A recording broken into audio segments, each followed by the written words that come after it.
Last week we were on a bit of a Zambian adventure in a Range Rover Evoque, and that trip proved that when Land Rover make cars, they make cars that are truly capable.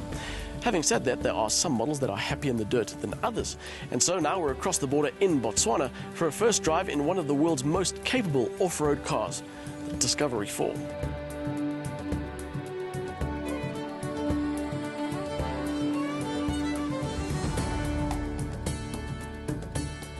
Recently updated with a new look, a new engine and some new interior tech, the Discovery 4 would be taking us on a drive from the north of the country down to Maun. Along the way, the fleet of Discovery 4s would give us the chance to appreciate how the styling improvements have given the big off-roader even more presence.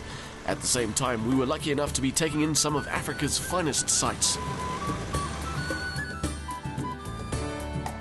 A journey from the Kazangula ferry crossing to Maun is about 300 kilometers as the crow flies, but we were more interested in the scenic route. Crossing into the Chobe National Park, we drove across the floodplains at a time when they lived up to their name.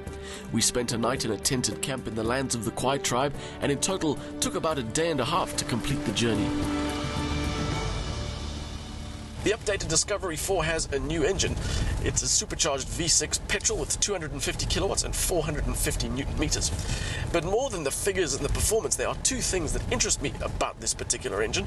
The one is that it's going to be shared with sister company Jaguar, so you know that on-road it has to be smooth and refined. And the other is that it replaces the V8, and I wonder how long it will take that decision to filter down to Range Rover. Or filter up, whichever way you look at it. The death of the V8 in the Discovery 4 lineup is another sure sign that manufacturers are feeling the pressure of having to provide smaller capacity motors that offer more efficiency with similar performance to what will soon become the motors of yore.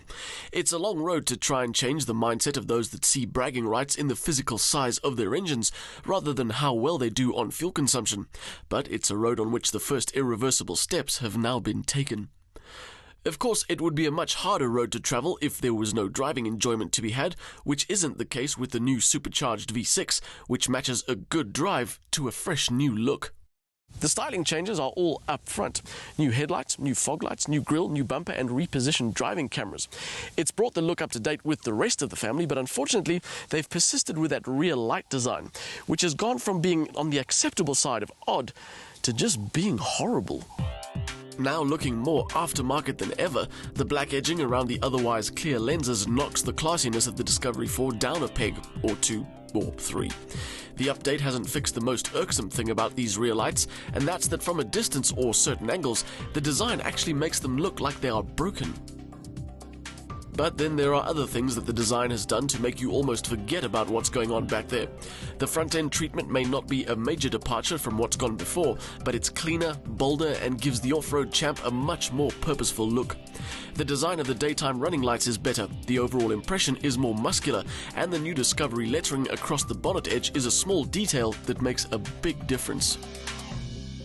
There are lots of reasons to love a good car. Mercedes-Benz SLS makes you feel like you're involved in the processes of a machine. A Bentley Mulsanne makes you feel like you're bathed in luxury. And when you're driving a car as capable as the Discovery 4 in a place like the Okavango Delta, it makes you feel like life is about more than just going to the mall or doing the school run. This car really belongs out here. More than just being able to take on the conditions we experienced, our Land Rover just felt good doing it. Its naturally raised driving position gives you the confidence to forge ahead, and when you think you might be getting into a bit of trouble, there's a reassurance you get from its solid stance and the positive interactions from the controls. Sure, you'll get those same feelings in the city as well, but in this setting, they're amplified by the knowledge that you're actually using its systems and engineering for the purpose for which they were designed.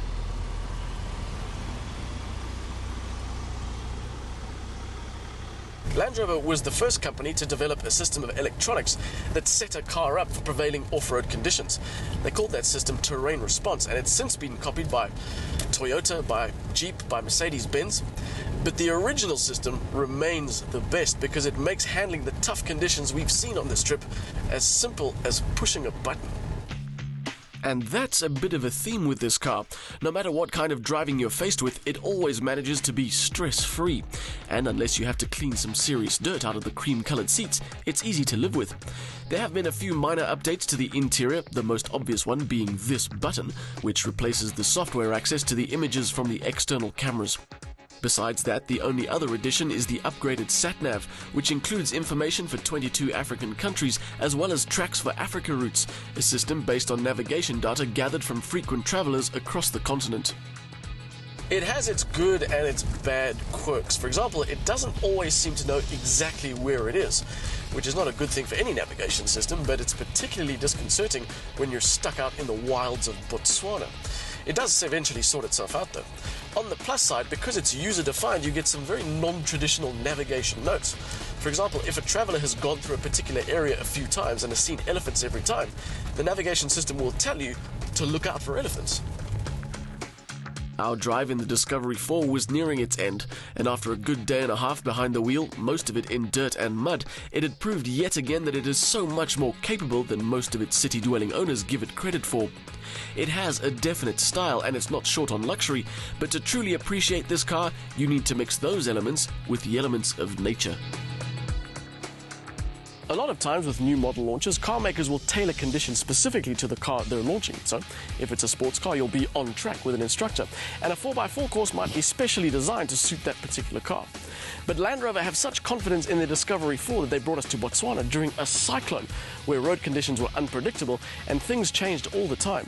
And that confidence was vindicated by the fact that the Discovery 4 came out the other side without any hassles at all, and looked good and felt good while doing it.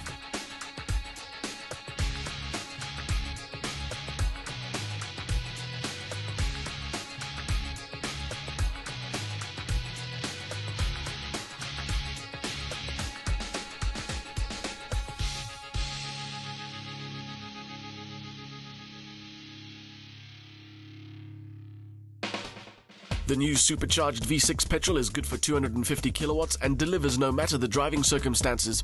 The 8-speed auto box is standard. The Discovery 4's look has been enhanced with a new front end, but the rear lights are now less attractive.